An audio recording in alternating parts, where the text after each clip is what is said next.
clean car this holiday. Buy your certificate at NebraskaAutoDetail.com or call 402-601-5086 for an appointment today. If you're seeking a career with a growing company, Dana Trucking and Excavating is hiring and looking for additions to their team. Dana Trucking has a strong team culture, competitive pay, 401ks, and benefits like health, dental, and vision. Drivers are guaranteed 40 hours per week, even in the winter months, and are home every night. Start your career today at Dana Trucking and Excavating. Apply today at DanaTrucking.com.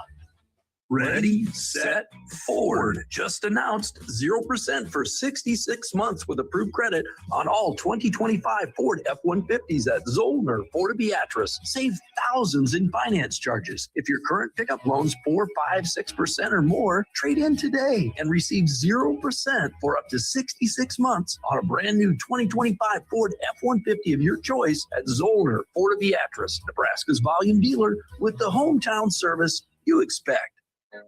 At Raising Cane's, we focus on being the best at one thing and getting it right every time. Which is why every chicken finger meal we serve is marinated, hand-battered, cooked to order, and made just for you. Quality isn't complicated, and our menu is proof. Raising Cane's chicken fingers, one love. Skip the line and order with our app or online. This holiday season, bring home a tradition that tastes like celebration. Beatrice Bakery's world-famous fruitcake, baked in the heart of Nebraska with rich, golden batter, real cherries, pineapple, crunchy nuts, and a splash of old-fashioned goodness. It's moist, flavorful, and crafted the same way for generations. It's the fruitcake that turns skeptics into believers. Find Beatrice Bakery fruitcake online at grandmasbakeshop.com or at your favorite retailer, and make your holidays deliciously unforgettable with the help of Beatrice Bakery's world-famous fruitcake. Are you ready for a new opportunity? Check out Sandhills Global. Join a dynamic team where your skills are valued and your career can soar.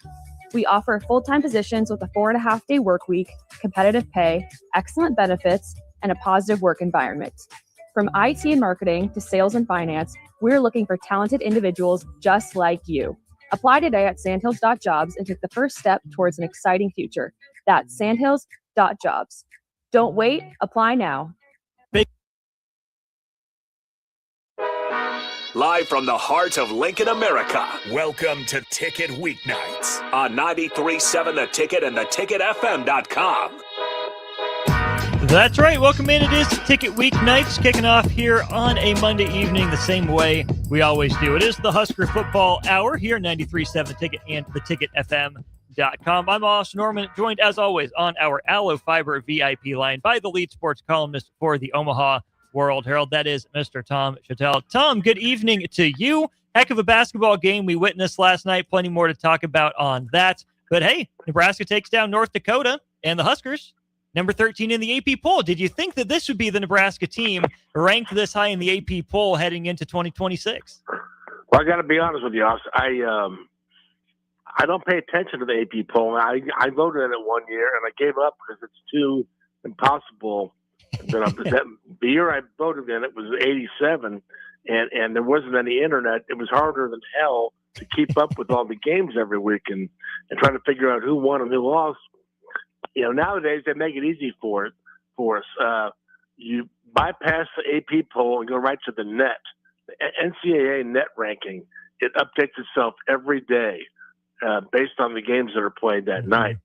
So you will get an updated look at where Nebraska sits in the NCAA basketball committee that chooses the tournament, selects the tournament teams, uses two main tools, the KenPom and the net as a guide.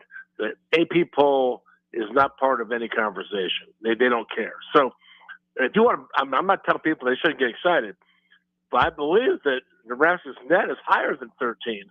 It's up at 12. So, yeah, I mean, it's comparable, but, yeah, Nebraska's spot higher in the net. That's kind of like you're a 3 seed. I mean, it's something like that, or a 4 seed. That's incredible. Now, they've done that before, but that's where you want to be. And so I'm fine with the AP poll, but I'm just the conversations I like to have are with the net, and it's just fun. I like it because it changes every day, or it updates itself every day. So, if Nebraska keeps winning, they'll definitely stay right there. And I think it beat the Fighting Izzos in 2 weeks or 10 days. That they might even go higher. So that's exciting. It's just exciting to see him win and play well. It's a team last night, and maybe past teams. The team a couple of years ago was fun to watch, but didn't have a lot of scoring options. It was kind of Casey or that was he wasn't on. It was hard to get baskets. But this team has a lot of options, and nothing was going right in the first half. And by that, I mean nothing was going in the basket. They were still rebounding and playing defense, but they were not making baskets. So to me, that's a good sign that their defense and energy is not tied to making baskets. When they're missing, they're still working hard. That's impressive. It's hard to do because a lot of teams it's the opposite. They have to make baskets and then they get fired up. But also, they came back in the second half and they had other ways to. I mean, the fact that you have a triple double means that there's a lot of things going right, and that Burke just happened to be the guy to have it. He does a lot of good things, but he's doing a lot of stuff, and everybody's doing a lot of stuff, and it's really impressive. And I just it's one of these teams, and I've read about it for Sunday. I've been around a lot of teams that were just kind of special, just had that it factor, where the chemistry, and they were usually older teams, and they knew where they were going to be on the court. They did. It was like they had radar, and they just they really understood each other and what everybody was supposed to do, and they went out and did it every game, and it found ways to win. And some of those teams flamed out. The '94 Nebraska team was one of those teams that they had incredible chemistry by the end of the year. They had older guys, Chubbucks, Pikowskis, Jamar Johnson, but the younger guys, Boone, Strickland, Badgett, that were upcoming, and they just blended together so well by the end of that year that it was amazing to watch. And they went through Kansas City. It was a weekend nobody will ever forget. So that's the kind of team, and I've covered a couple of Creighton teams like that. Covered a couple of Missouri and KU K-State teams that way too. So I feel like this is kind of that team. Now we'll see as they keep going, but I've already kind of seen enough. I love the way they played. They have a bond out there that it's going to be hard to break. I completely agree. You mentioned Nebraska up to number 12 in the net. That would put them, if the NCAA Tournament Selection Committee would follow the seeds directly, as the last number 3 seed. Tom, that's a mark that Nebraska has only reached once before. And even if you go off the AP poll, the last time Nebraska was as high as number 13 was the 1991 season. So it's some rarefied air for where Nebraska is at right now. Do you think this is a team that can sustain this throughout the course of the regular season? Or do you think Nebraska maybe falls back a little bit and ends up more in the 5 or 6 seed range when it's all said and done? Well, I mean, I don't know what seed they'll be in. A lot of the seeding stuff, and then that's the hardest part of the process. I got to sit in on that as part of a mock committee exercise one year. And a lot of the seeding stuff is done. They do it Friday night and almost all day Saturday, and it just they go line by line on each team, and they just break down who did you beat and where did you beat them, and were there injuries, circumstances, and they just compare teams on every line. It's so hard to break down 3, 4, 5, and 6 lines. Who's the 3 and 4, and how do you? So I just think you want to be in top 6. If you're 7, 8, 9, 10, you're in that deal where it's really about the matchups. There's a lot of teams that are even there. Mm-hmm. We saw 2 years ago, Nebraska and A&M were, I mean, it was, terrible matchup for Nebraska. So, you'd love to be a 3, 4, 5 if you can. So, but no, that's the seeding part is going to depend on their whole season, not where they are in the net. Net is a tool that helps them, as is the Ken Pond stuff. But they've got a lot of big games coming up. They've already won the Champaign. I mean, the committee's going to look at that game and go, "Holy crap, that was impressive. That's a big deal." So they've taken care of a big thing already. Now, but they can't lose to a Penn State at home or somebody like that. They can't, have too many of those. But to answer your question, what I like about these guys, and again, last night wasn't like dire circumstances. North Dakota, they were going to overwhelm them eventually. I felt like it was going to be ugly, but I think they get a little adversity. Maybe you get hit in the mouth, and they don't flinch. They come back. And I was telling Wilson Moore last night, I said, the thing I like about these guys so far is I think, they're not going to go undefeated. They're going to lose. And when they do lose, it isn't going to bother them. They're not going to a funk. They're not going to, I mean, they're made of something. And it's that bond, that chemistry is going to, they're going to pick each other up. If somebody's a bad game, somebody else will step up.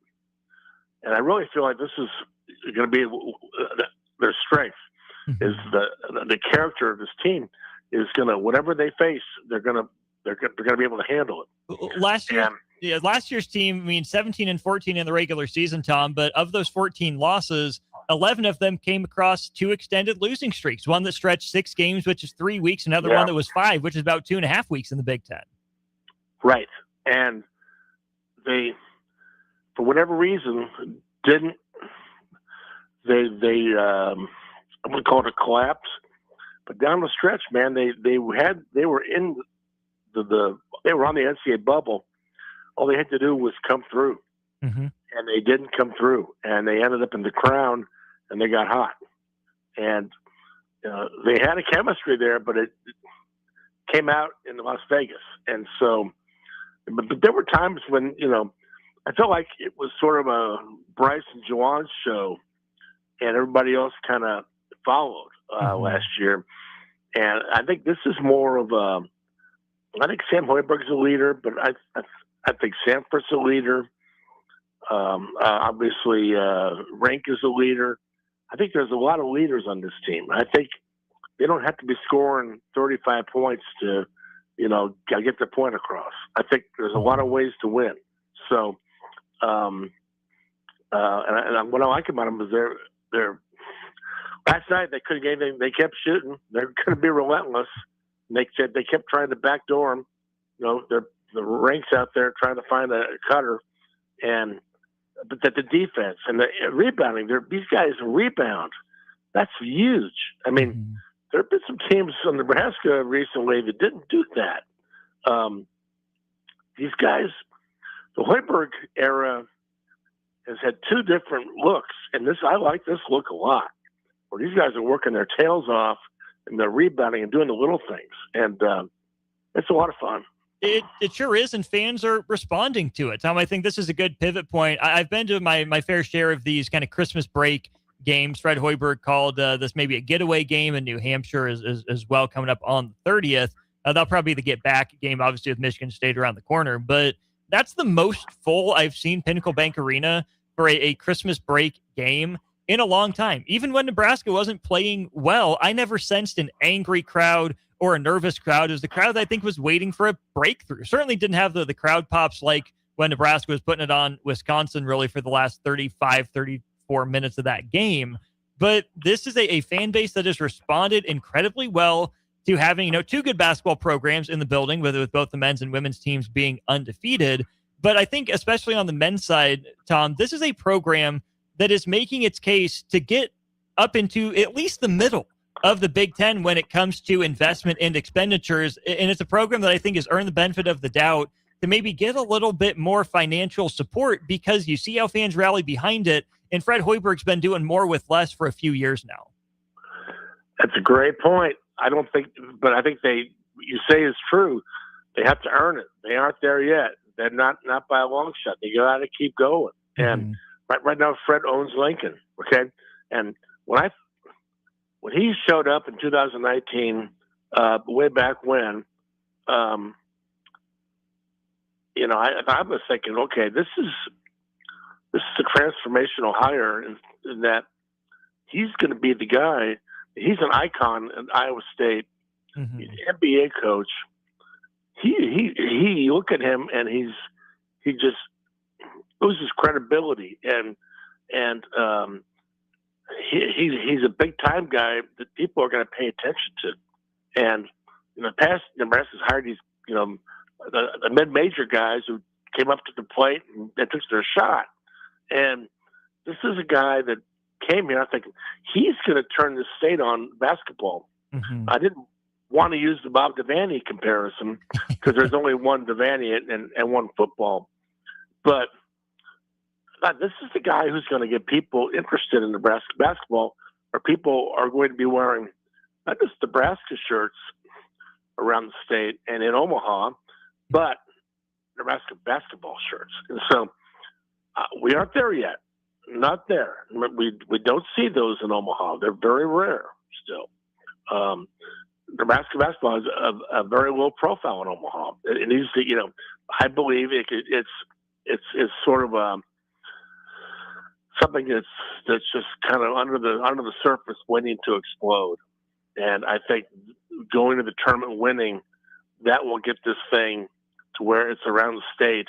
Nebraska basketball is a big deal. I feel like right now they've got Lincoln and the surrounding, and certainly people from Omaha are driving down I-80. They're all going 100 miles an hour way past me as I'm on the right lane going to games. So there are people doing that, but I don't feel like it's a thing yet in Omaha. But winning changes all that, and I feel like they're definitely on the way. But yeah, I mean, it's Sunday night basketball. What a night! A traditional night for college basketball. It's Sunday night. I mean, I hate that, but they do it. TV does it because people want to watch it, and now they show up for it. So, but again, they have been showing up a long time. But this is a team that's a little different. It's a little special, and you don't want to miss. I don't care who they're playing. You're not worried about the opponent. Some Husker teams, you want to see them play Michigan State and Indiana, or Matt Painter. Yeah. But this is a team you want to see them. Yeah. Oh, without a doubt. One last thing on that. Do you think that Fred Hoiberg would maybe go the athletic director route like Bob Devaney, or you think that was just a Devaney thing? Oh, I don't know. I think Fred is going to coach, and I never thought about him as an AD. I thought about him as an NBA general manager. Yeah. I thought about him as a personnel guy who loves to put together a team and evaluate talent, be around the game, be around the gym. So I see him more as an NBA exec than I would AD, but who knows? Being an AD right now is such a multi-layered, I won't call it thankless job, because I know Troy Dannon has a lot of fun. He loves watching his teams win, but it's unbelievably hard right now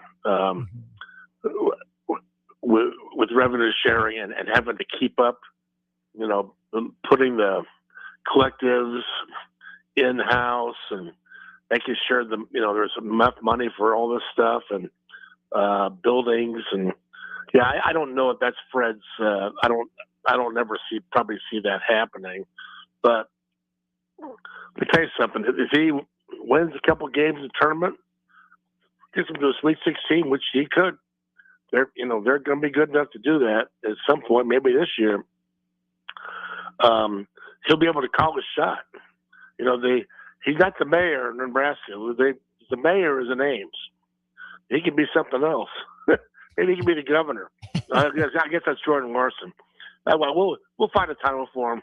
it won't be hard to do. No, it won't. I mean, Jordan Larson's the governor. Keisei Tominaga was made an admiral of the Nebraska Navy by our current governor at one point. So there's got to be some honorary position and title for Fred Hoiberg out there. But, Tom, this is where I think we can turn our attention to, you mentioned it, Fred Hoiberg had to change up what he was doing. Matt Rule kind of bristled when he was approached with that same sort of topic, one that we touched on just a week ago. And I think it's very important to define the terms when we were talking about reset. I thought your colleague Sam McEwen did a really nice job in his rewind, saying, no, Nebraska doesn't need a full-scale reboot. Now it's going to happen on the offensive line. But I do think that it is fair to say that this is a big year for Nebraska football to figure out what it likes about what it's doing, what's working well for it in the Big Ten. And then I think part of a reset is resetting fans' expectations and having a little bit of humility that would go a long way in saying, this is what we tried to do. It didn't work. Here's how we're going to get better. It's not apples to apples, but isn't that what Fred Hoiberg did? I think there's some lessons to be learned there in North Stadium. Yeah, but I thought we were already doing that. I mean, it took 3 years to turn the hat around backwards. Oh, maybe we should start with the hat on backwards. I mean, I don't. I guess the good news is the good news is that Matt Rose he's already playing defense. I mean, yeah, he was a little too defensive there, I thought. Yeah, I don't think the people are. That's the job he's got. And people are not going to sit around and without voicing their opinion. They're football fans, and so yeah, he Now, to be honest, I wasn't there Friday. I did not. I read the quotes, and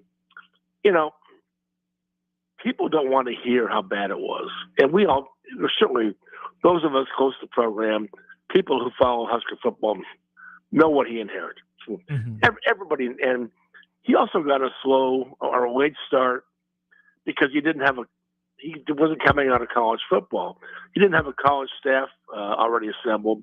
He didn't have players ready to transfer like Signetti did. Right. He did. He coming from the NFL, he had to assemble a staff on the fly.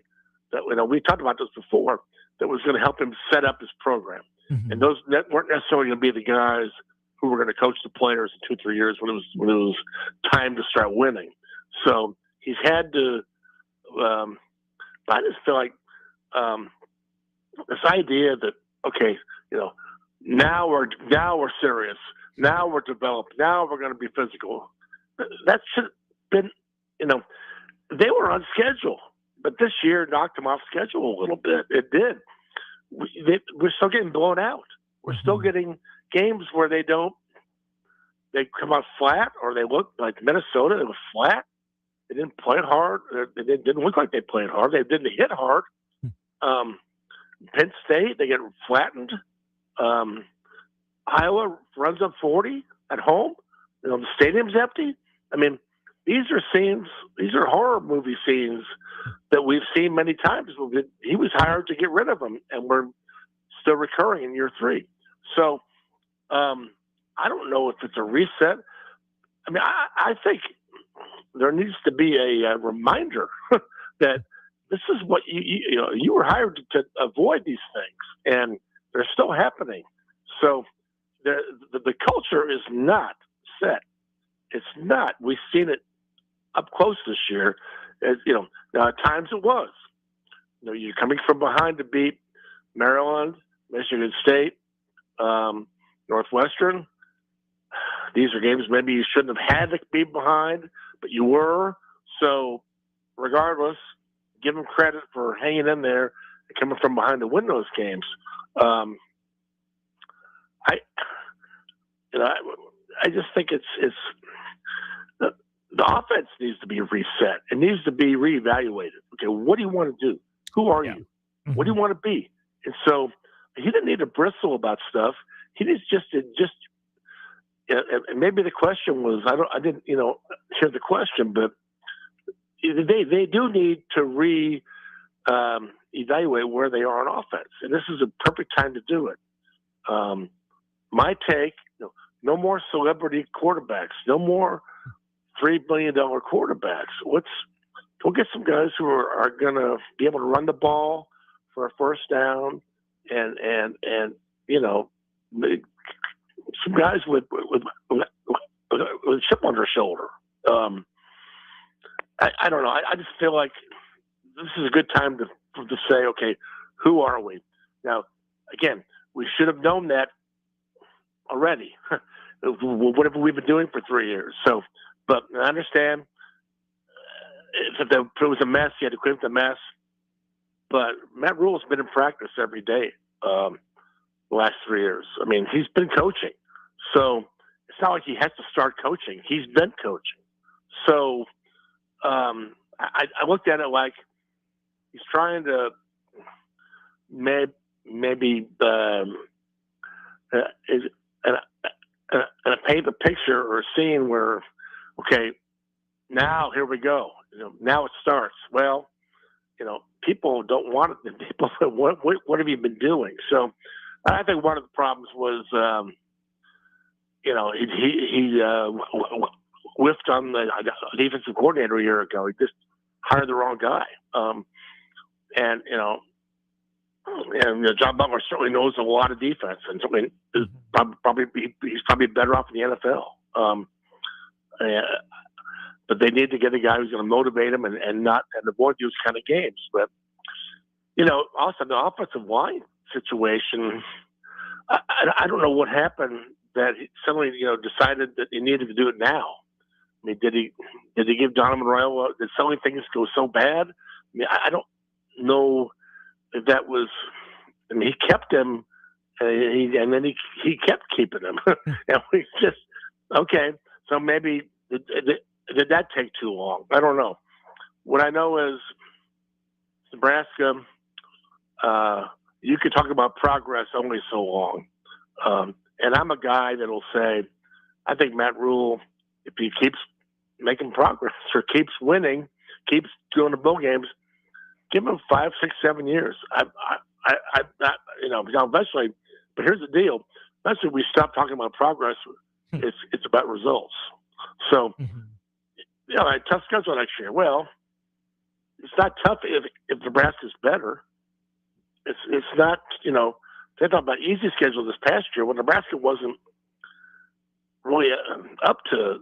I mean, I don't know who the easy games were, but I'm just saying the strength of schedule was always kind of dependent on how good the home team is.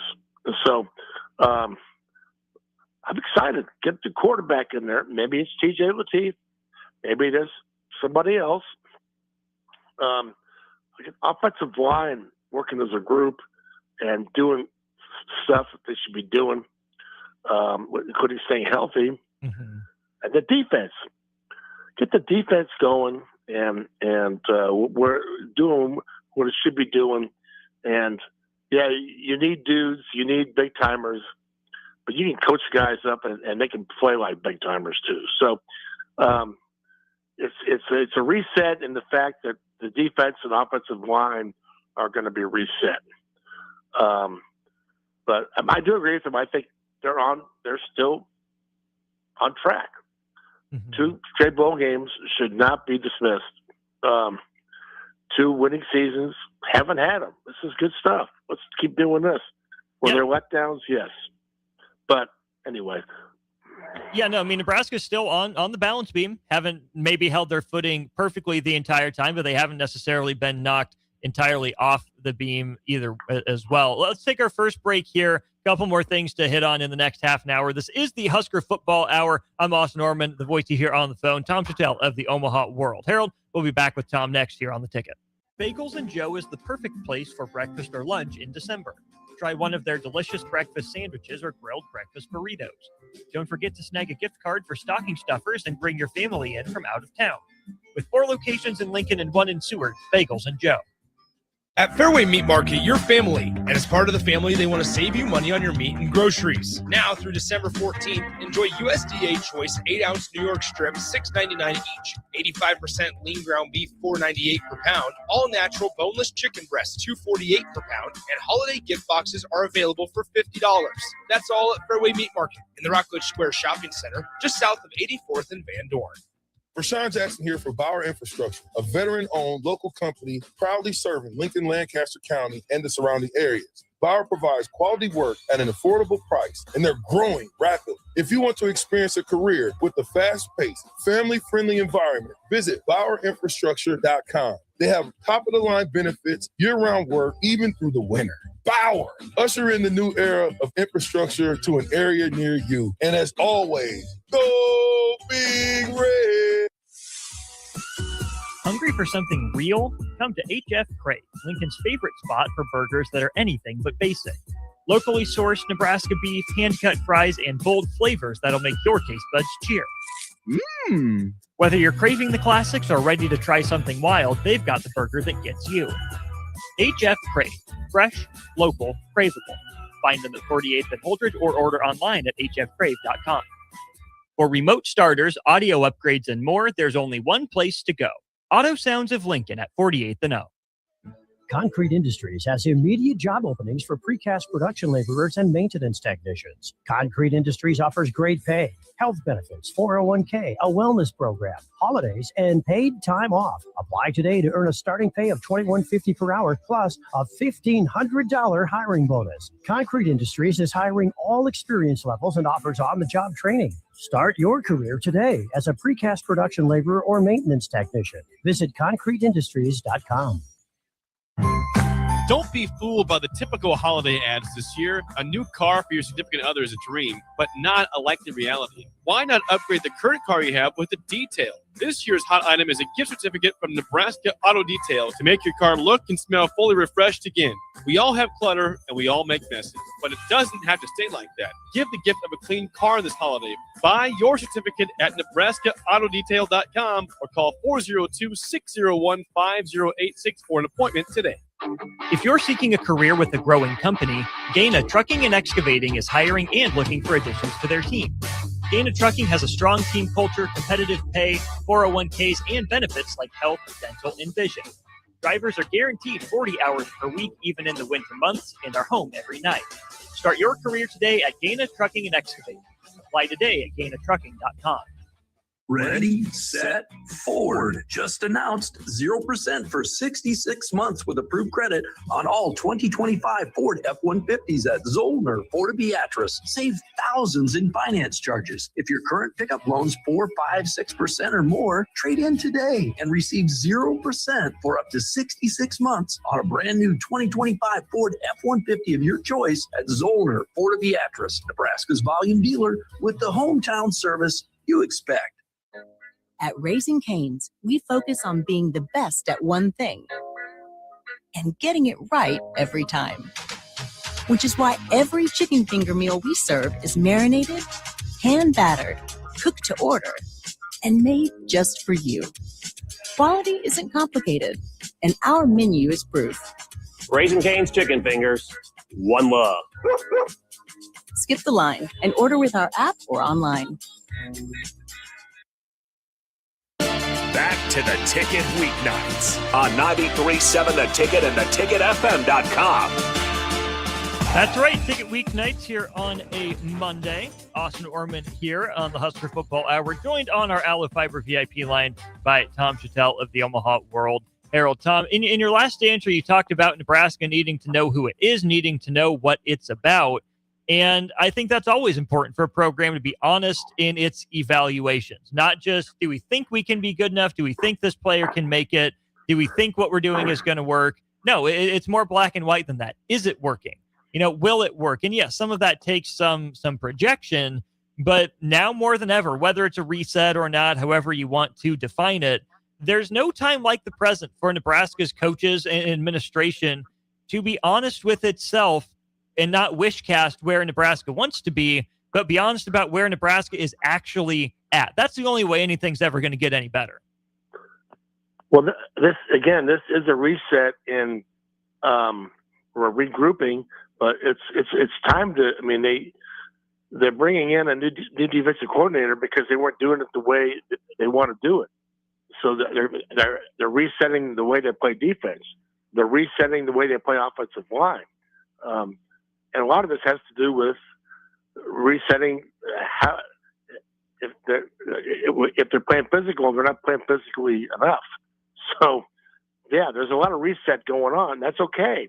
But head coaches don't get a lot of resets in their careers. They don't get to hire. These hires are important for Rule. The new Arch and Wade are both important hires. They need to work out. I don't know that 2 or 3 years. Well, let me try to hire another offensive line coach or defensive coordinator because these didn't work out. I don't know that he'll get that chance. So, these are important. I think they're both good hires. Where were they a couple of years ago? It's a good question. But I think your point, could Nebraska have pulled guys like this a couple of years ago? Well, maybe. I mean, I don't know what Chief Wade was doing, Georgia Tech, but at Nebraska, coaching offensive line in the Big Ten with Nebraska is always a better gig, I think. I know it is, and Arch was not probably ready for this a couple of years ago. I think he is. So, I'm just saying, a year ago, I really like John Butler, but again, he seems to be he was not a good fit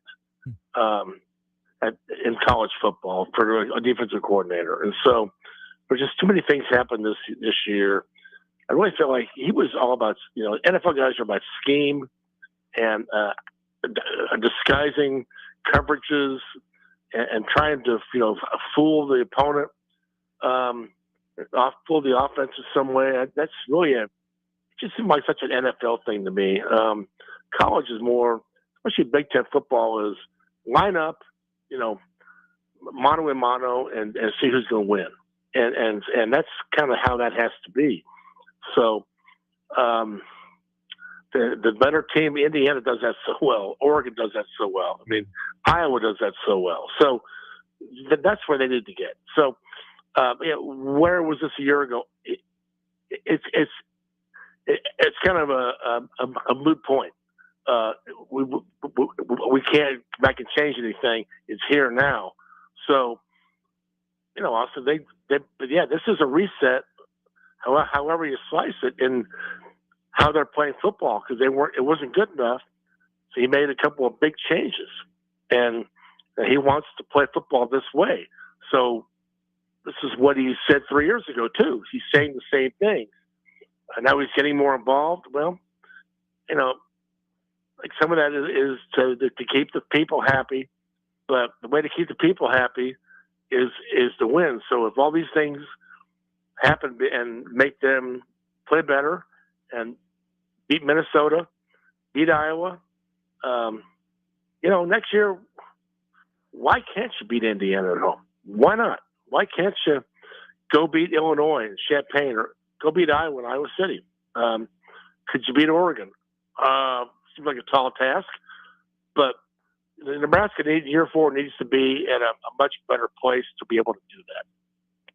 Absolutely. And all three of the teams left standing from the Big Ten in the college football playoff are on Nebraska's schedule next year. Nebraska gets Indiana and Ohio State at home with a road trip to Oregon sprinkled in, like you said, at Illinois, at Iowa on the schedule as well.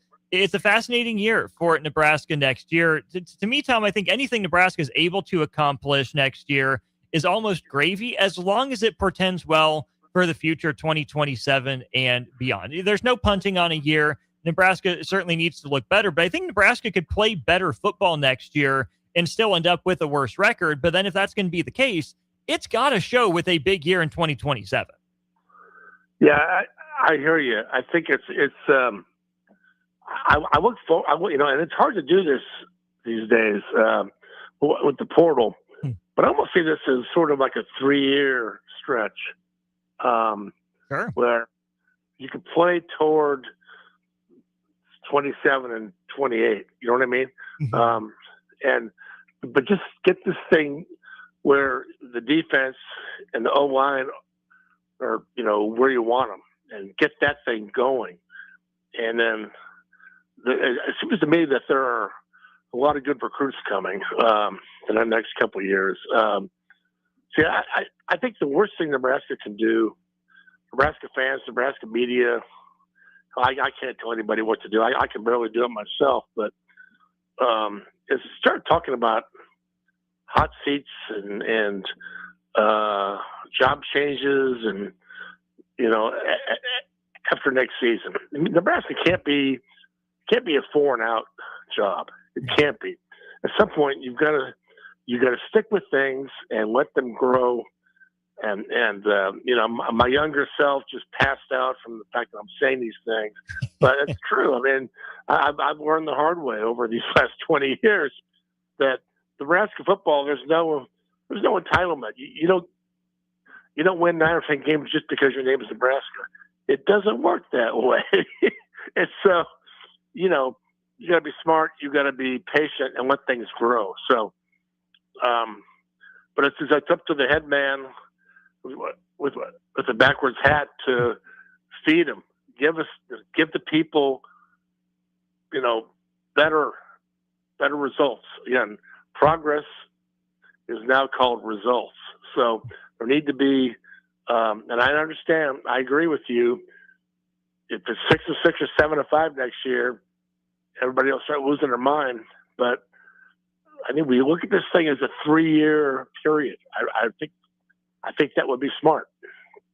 Oh, I absolutely agree. Now, say Nebraska goes 3-9, we've already had the best 3-9 team in college football history in Lincoln, so that won't fly. But I think there can be plenty of signs of progress, but sooner than later, it absolutely has to result in wins on the field. And I think one way that can start is boosting some confidence with guys that get in the bowl game against Utah. Tom, that's a game that reflects on the 2025 season. But regardless of how high in esteem you hold the result of the game, there ought to be plenty of young players getting their shot for Nebraska against Utah. And I think this is really the first step for Nebraska in seeing, hey, are our processes that are in place working? Are these guys that have waited their time for an opportunity ready to go in their first, probably extended action in college? It's a great chance for some players to earn jobs potentially, or certainly to at least get off on the right foot with a new position coach or a new coordinator. So take what you will away from the bowl game. But I do think there are plenty of players on this roster who can set the stage for 2026 being, a positive step in the right direction for results, just with how they play coming up here in 9 days. Yeah, absolutely. I think, to me, this bowl game is about what's the defense? How are they going to play? Is there a difference? Because they have had a new coordinator the last few weeks. There's a different way to do things. The new coordinator is watching, so it's definitely an audition for the new guy watching. And I think offensive line is one other thing to watch. Just little signs. I don't expect transformations against Utah, but little signs that things are energy and focus is better. And TJ Lateef, what's he? There's another audition. I mean, is he the guy? Because this is right. The portal is right on the heels of this thing, and so it is an audition for a lot of things. And so, what is the staff going to go into the portal trying to find? What are their needs? What are their weaknesses? This game will show a little bit of that. So, I don't think it's. I think those are more important than yes, you want to win the game. I don't think winning and losing to Utah is going to change the world. I don't think. It'd be nice to have 8 wins, but 8 wins doesn't change the fact that the last 2 games were horrible, and it could have been better. You fired the defensive coordinator and offensive line coach, so I don't think what happens in the bowl game is going to change any of that. So it's not going to put a happy face on it. There's still things that need to be done here. So sort of winning is better than losing. But I guess what I'm trying to set up is if they lose to Utah or it's ugly or whatever, you know what? It's okay. It just move on and get better next year. So, I think we're getting to a point in college football where these bowl games are going to mean less and less. So, you know, just go to Vegas, play golf, hit the tables, you know, enjoy the surroundings, and go to a cool NFL stadium and watch a good game. We've had some announcements, Tom, of players from Nebraska that will be entering the transfer portal when it opens on January 2nd. But guys that have announced they plan to still make the bowl trip with Nebraska. I mean, Maverick Noonan, Husker Legacy's in there. Marco Stavila, third-string quarterback, and Tristan Alvano, backup kicker, in-state product as well. What do you make of guys saying they're going to enter the transfer portal, but it's going to be after the bowl game? I mean, on the one hand, it's literally true. They can't actually enter the portal officially until it opens on January the 2nd. But do you like guys that have announced their intention to enter the transfer portal, making the bowl trip out with the team? Well, I do like it a lot. Now, with Tristan, I don't know if he's going to get the chance to kick, but for Maverick, I mean, get a chance to get on the field, get a little more game tape, and be able to go into the portal with something to show people. So I think it's an opportunity for them to maybe have people looking at them and say, okay, this guy's the right fit. So I think it's a way to say thank you to Nebraska for taking a chance on them, and also a way to maybe look forward. I think too, it's more of a reflection on 2025 than it is a projection to 2026. If the young men were on the team in 25, no matter how much they contributed in games, they were part of the 2025 team. This is a 2025, season result. So I think if they want to make the trip, whether they play or not, I think it's just a nice little thank you, maybe even from the coaching staff, or, making sure not to burn any bridges, make sure you treat your players right and whatnot, just to bring them along for the work they did in 25. Right. So, yeah, there cannot be any hard feelings in the portal. It's everybody's got, it's all business. Coaches do it and players do it. So,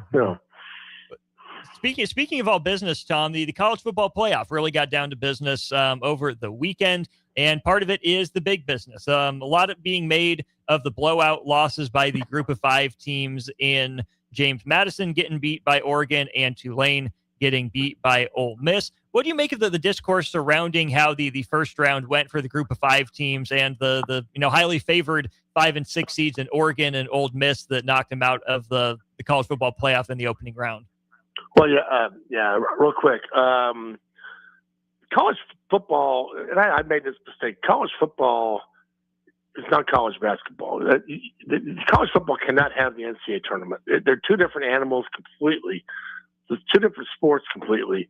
You can have upsets and Cinderellas in college basketball because you can get a couple of 3-point shooters and get hot and knock somebody off in a one game situation. So college football, you can't do that. James Madison, you have to have depth. You have to have offensive and defensive lines to hold up against Ohio State and Oregon.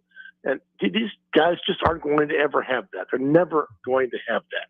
So you're never going to get these upsets. They're just incredible long shots. So my question to these G5 guys, the Mountain West and all the rest of them, the MAC, don't you want to win a national championship? I mean, or do you? Or do you just want to try to get in the playoff? Or do you just want to go to a couple bowl games?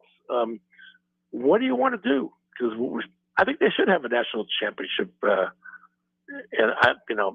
them. I think we're probably headed for that, but I think that this should, get the best teams in there. No automatic bids.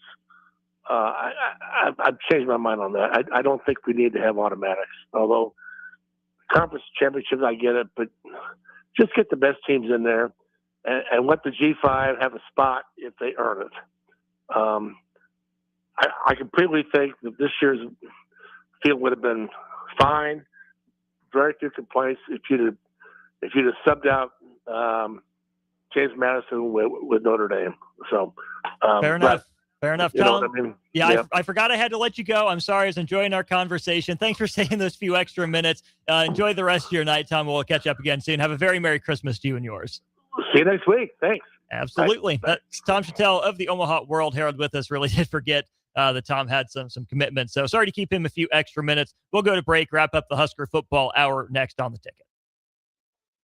Bring home a tradition that tastes like celebration. Beatrice Bakery's world-famous fruitcake, baked in the heart of Nebraska with rich, golden batter, real cherries, pineapple, crunchy nuts, and a splash of old-fashioned goodness. It's moist, flavorful, and crafted the same way for generations. It's the fruitcake that turns skeptics into believers. Find Beatrice Bakery fruitcake online at grandmasbakeshop.com or at your favorite retailer, and make your holidays deliciously unforgettable with the help of Beatrice Bakery's world-famous fruitcake. Are you ready for a new opportunity? Check out Sandhills Global. Join a dynamic team where your skills are valued and your career can soar. We offer full-time positions with a 4.5-day work week, competitive pay, excellent benefits, and a positive work environment. From IT and marketing to sales and finance, we're looking for talented individuals just like you. Apply today at sandhills.jobs and take the first step towards an exciting future. That's sandhills.jobs. Don't wait, apply now. Bagels and Joe is the perfect place for breakfast or lunch in December. Try one of their delicious breakfast sandwiches or grilled breakfast burritos. Don't forget to snag a gift card for stocking stuffers and bring your family in from out of town. With 4 locations in Lincoln and 1 in Seward, Bagels and Joe. At Fairway Meat Market, you're family, and as part of the family, they want to save you money on your meat and groceries. Now through December 14th, enjoy USDA Choice 8-ounce New York Strip, $6.99 each, 85% lean ground beef, $4.98 per pound, all natural boneless chicken breasts, $2.48 per pound, and holiday gift boxes are available for $50. That's all at Fairway Meat Market in the Rockledge Square Shopping Center, just south of 84th and Van Dorn. Rashawn Jackson here for Bauer Infrastructure, a veteran-owned local company proudly serving Lincoln, Lancaster County, and the surrounding areas. Bauer provides quality work at an affordable price, and they're growing rapidly. If you want to experience a career with a fast-paced, family-friendly environment, visit BauerInfrastructure.com. They have top-of-the-line benefits, year-round work, even through the winter. Bauer, usher in the new era of infrastructure to an area near you. And as always, go Big Red! Hungry for something real? Come to HF Crave, Lincoln's favorite spot for burgers that are anything but basic. Locally sourced Nebraska beef, hand-cut fries, and bold flavors that'll make your taste buds cheer. Whether you're craving the classics or ready to try something wild, they've got the burger that gets you. HF Crave. Fresh, local, craveable. Find them at 48th and Holdred or order online at hfcrave.com. For remote starters, audio upgrades, and more, there's only one place to go. Auto Sounds of Lincoln at 48th and O.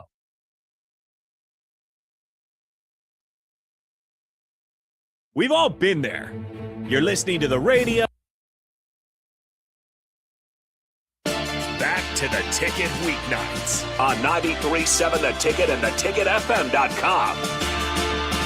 That's right, wrapping up the Husker football hour. Big thanks again to Tom Shatel of the Omaha World Herald, as always, for his time here on Monday nights. A couple other things I was going to get to with Tom in the last few minutes of the show include the Kansas City Chiefs moving to Kansas City.